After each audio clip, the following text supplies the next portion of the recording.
Hey everyone, it's me, Wale, and this is another episode of Forrester Speaks. We're going to be reacting to an amazing display of Black excellence. It was a debate between Candace Owens and Marc Lamont Hill. You had two juggernauts, two intellectual juggernauts going back and forth debating. They weren't disrespectful, they were gracious, they were articulate, they were intelligent. They were an amazing display of Black excellence. Whether or not you agree with Candace or whether you side more so with Lamont, it doesn't even matter. You will enjoy this. They were talking about DEI in this segment that we're going to break down. And Candace was saying that like affirmative action hurts Black people. And Marc Lamont Hill, obviously, with his educational background, was saying that no, it really doesn't. And there's different factors that go into affirmative action. It's not just a quota system. And within that, I picked out a segment that I wanted to break down about Black culture. Candace makes some interesting claims about Black culture. And I really want to react to it and get your guys' reaction. So let's go ahead and let's react. All right, let's do it. If it was a merit-based system, all of the top schools would have all Asians, and that's why Asians are suing, and they should win. I hope they win because it's racist. We should not be saying you overperform and there's too many of you because Asians have a better culture and they focus on school. They do. I mean, listen, I say this all, they do. And then this is the problem, is that we don't want to acknowledge the fact. This is the reason why Black America is never, in my opinion, going to get better until we're able to have honest discussions. Every culture is different, right? There are many different cultures going on. Latino culture is different. Asians culture is different. Who's Asian? Who are you talking about? Okay, so I should be more specific. Yeah, so right now. There's a bunch of kids that have never seen camp. So right now, if you want to talk about in terms of wealth in America, the wealthiest groups are Pakistani, Taiwanese, not Chinese actually, and I think Japanese, right? And growing up in an environment, I grew up in a very mixed, public school system. One of my best friends who was Japanese, after school at her house, her dad was crazy about schoolwork. I mean, it was like, it didn't happen in my house. Okay. She's saying that like Asian culture is better. Asian culture is way more strict on schoolwork. And Candace is saying that if it was just a merit-based society, Asians would be accepted into all the top colleges because they work a lot harder.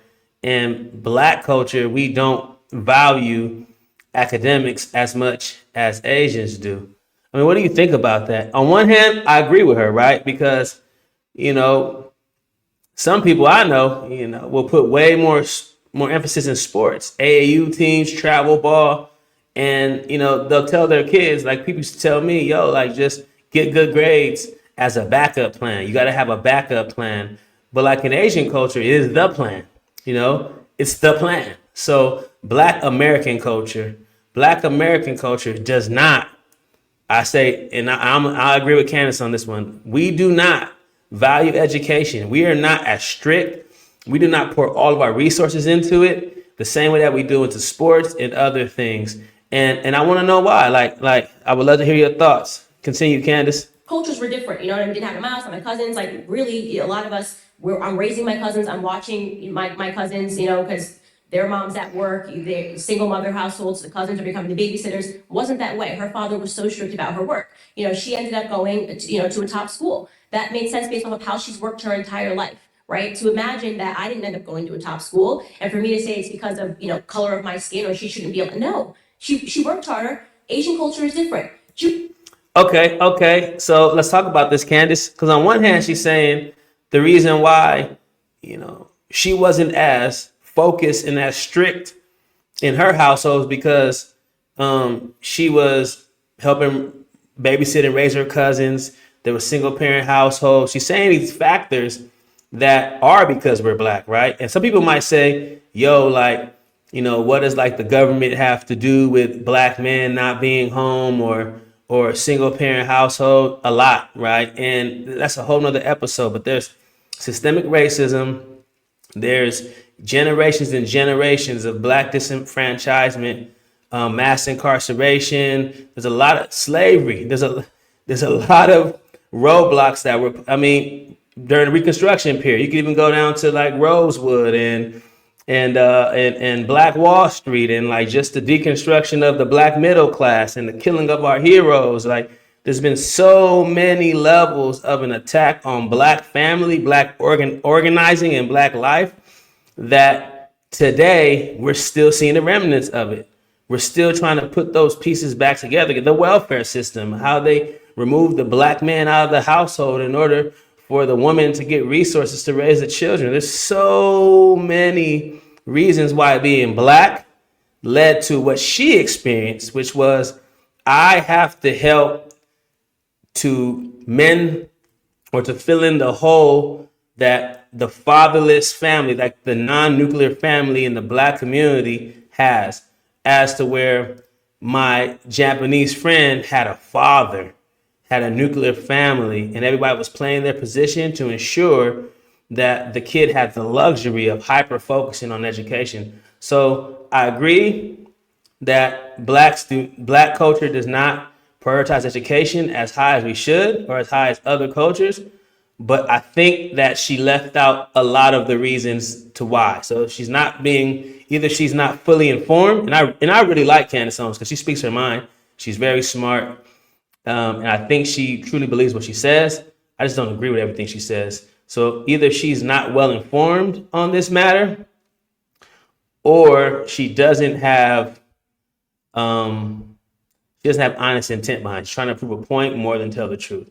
Let's continue. Jewish Americans have a different culture, right? They also are Jewish ones that tend Americans, to she value said. schoolwork a lot harder. We need to do better in Black America at valuing schoolwork. I wasn't raised in a household that valued schoolwork, and I'm not saying all. I'm not here to paint a broad brush, but I'm saying overwhelmingly. There's a reason why we're dropping out of high school at a higher rate. There are lots of reasons. And but we never talk But about what culture we're doing wrong. And it is culture, No, I right? And think- even we value breaking down education even via our hip hop, our music, everything. We actually. Hey, I will agree to that. Like, for some reason, we call the culture hip hop. Like, why is hip hop black culture, right?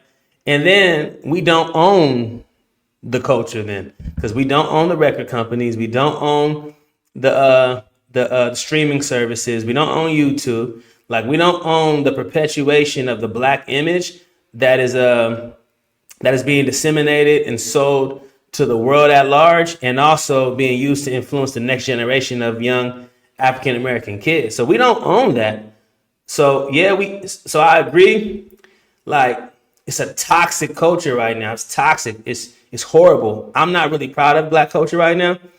And I have 2 black kids, and I'm just really trying to figure that out. But I try to make sure that the internal environment in our home is louder than the external environment, but it's hard because black people don't really own all this stuff. So I would even ask, like, who's behind disseminating this information? Who's behind pumping out all of this debauchery, murder, violence, killing? Who's putting millions, hundreds of millions of dollars behind getting this message out and promoting these things through algorithms? And let's hold them accountable too as well, because that's not only black people, Let's continue. My bad. Really value a lack of education. We see that as Yeah. Black culture. You got to understand, like Ebonics, that's us, right? And then How we're is Ebonics a surprised. lack of education? And then what I'm saying is that you're what Ebonics is, you're breaking down the English language, right? And then we're No, it's surprised. a dialect of the English language. Okay, it's a dialect of the English language, but it's not proper English, right? And then we're surprised when 75% of Black boys can't pass a reading exam, and then we want to blame the government. Yeah, that's real. I mean, Ebonics, I never was for Ebonics. I speak it though, I can't lie. But that's not going to really get us anywhere on standardized tests. And young black kids need to spend more time mastering the English language, speaking proper, and it's not the white man's language, it's the English language. And, we've been here since the beginning of America, the formation of America. So, like, let's speak the language at the highest level, because it can only help us. Everything official is written in proper English. In every professional setting, they use proper English. So Ebonics, for the majority of us, ain't gonna get us nowhere. You heard I said ain't. Right? 75% of Black boys in California, they want to say it's the government. The government's doing something wrong. What are we doing wrong? Right? Do we do anything wrong? So you've hit a lot of spots. So let me pick a few. Hey, Mark, I like how Mark did that, Mark, man, I'm gonna study you, Mark, because Mark didn't hop in there. He was like, you hit a couple of things. Like, I'm not going to just react to you because Mark is an academic. He's a professor. So he's moving a little, you know what I mean? Really wise. He's well trained in these moments. So I like that. Be slow to respond. I'm trying to work on that. So I'm taking notes, Lamont. First, where do I want to go? I don't want to get too far off of this because I still think you're missing the point of the affirmative action thing, which is, and then I'll address the PW, the literacy stuff, the reading, the dropout stuff, right? My argument isn't, again, that people should be put in schools where there's a mismatch. I agree. As a professor, I can tell you, I've encountered students who are mismatched for the institution for lots of reasons. It's no fun to teach someone who's mismatched for the institution. That's the first thing.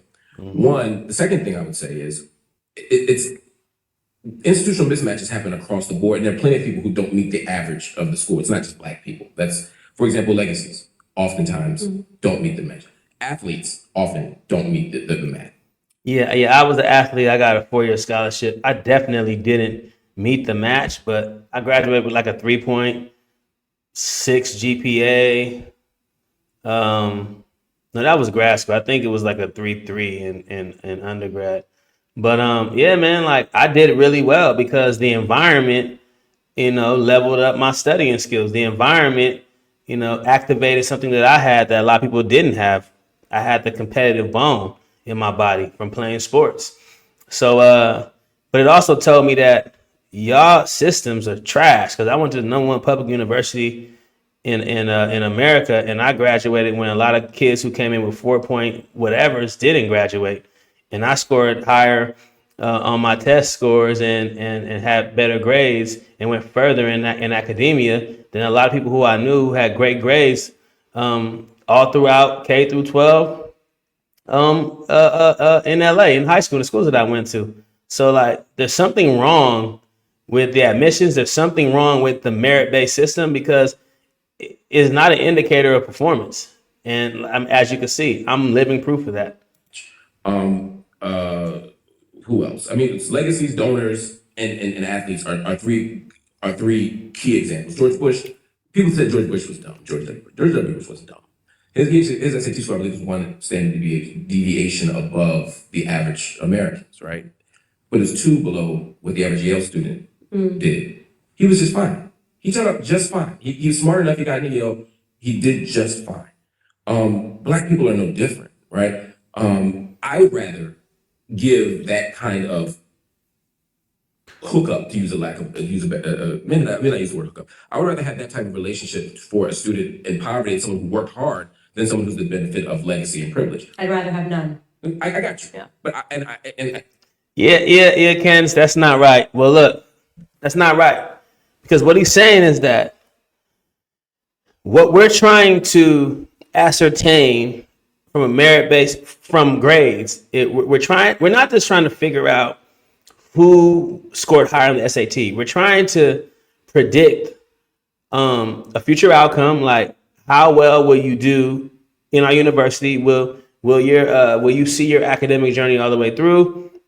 How can you enhance the fabric of the greater learning community, right? Like, because college is not like school. School's K through 12 is more of a military, a military type of deal where, teachers teach, kids retain information and they regurgitate. College is more of an exchange of ideals. It's not about what you think. It's about how you think. It's framing of mind, critical thinking. There's just so many more variables. And when you look at the holistic person, they might be more qualified than someone who just hacked the SAT or hacked grades or came from a family that invested a hella money into just hacking every class. And that it's not really an indicator of how you're gonna do it when your mommy and daddy's not there anymore.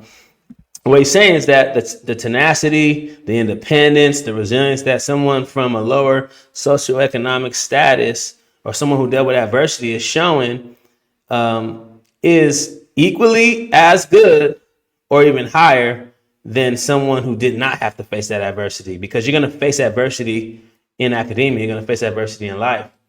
And Mark is just saying that we take that into account. No one's getting like hooked up. Like, yo, like you have straight A's because you did nothing.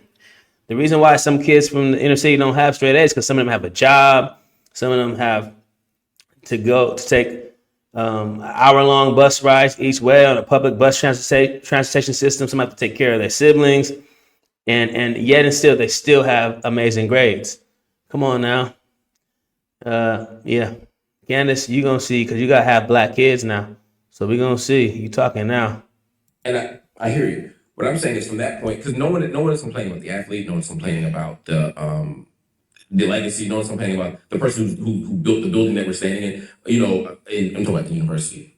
We're only talking about that, but I don't want to get into whataboutism. I'm just saying I think it's an important point that we only talk about this in the context of Black people when they're very much not the ones who are the biggest, often the most egregious examples of institutional mismatch.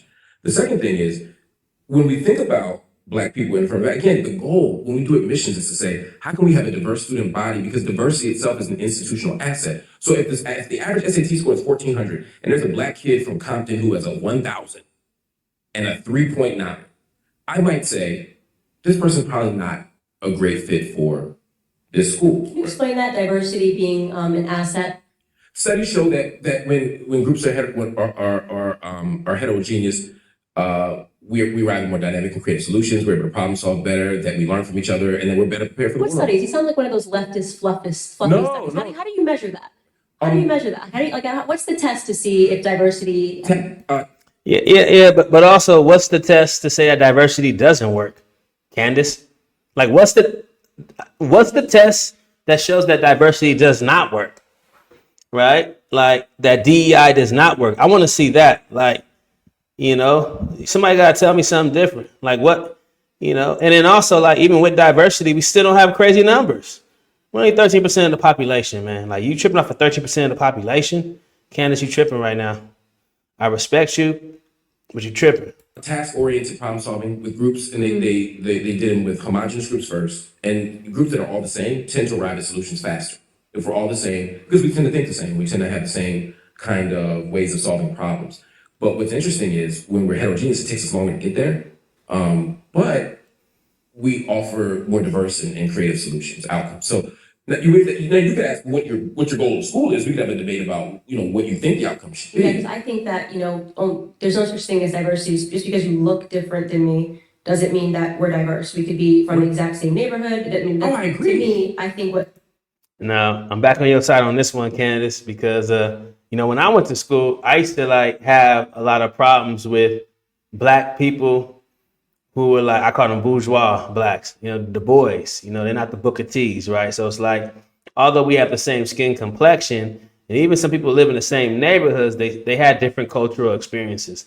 Like they had a life that was more like a middle class white person than a lower middle class African American, although they were African American as well. So like Blacks, like Africa, let's go to Africa. Africa is a continent, it's not a race. Black is not really like a race. We come from a continent. We have a darker skin tone, but ethnically we're so different. And a lot of American Blacks, we have the same skin color, but our lived experience is a lot different. So I really think this is a great point. And when we talk about affirmative action and we talk about DEI, we should go a little deeper, and we should pause, and we should really like delve into this a little more. The one thing that students that would benefit the most from and what you clearly don't have on college campus is intellectual diversity. So this right here is a much better use for a college university. Two Black would be look-alike, we're the same color, right. But you and I are on totally opposite, playing fields, and this is a positive conversation for people to listen to and to hear. This is great. Right. You don't get this in college campuses. But what's a predictor of that, right? So if I have people from different racial backgrounds, different class backgrounds, we could say the Supreme Court is diverse, but they all went to Harvard and Yale, like for law school, for the majority, not all. Yeah, literally. Who's my point? Right. So I'm not saying the only diversity is racial diversity. I'm not saying the only diversity should be gender diversity. I'm just saying that these are factors. I wouldn't want to. If I went to a school where all the men had the highest SAT scores, I would think even if women had slightly lower SAT scores or men had slightly lower SAT scores, I'd want gender diversity. But again, I'm also saying that your idea of merit is based on this conception. It concedes that the metric itself is correct. And I'm asking you to consider, based on all the data, that the SAT and these other metrics aren't actually good predictors of how well you'll do anyway. They are. They're not. The SAT is not a if the goal. And we're gonna end on that because this is too amazing. So I would tell you guys, so look, go watch this. Go and watch this debate or this discussion. It is amazing. And I love how Mark ended that segment right there. I mean, Candace is saying that, that the metric is a great predictor of success. So that the standard is good. So we have to hold people to the standard. And Mark is like, yo, like the standard is actually not good. Like the standard is made to benefit those who are benefiting from the standard, but the standard is not a great predictor of success. So, yeah, man, that was pretty amazing. Let me see. Take that out. There we go. My bad. That was pretty amazing. What do y'all think? Does Black culture have to do better? What do you think about DEI and affirmative action, especially as it pertains to college admissions? Is the standard merit-based? Is the merit-based standard for admissions and even some of these jobs, are they good standards, or are they false predictors of success that were created as gatekeepers to benefit those who are literally benefiting from it right now? So I don't know, man. I said what I said. I said it how I said it. That's another episode of Forrester Speaks. Ciao.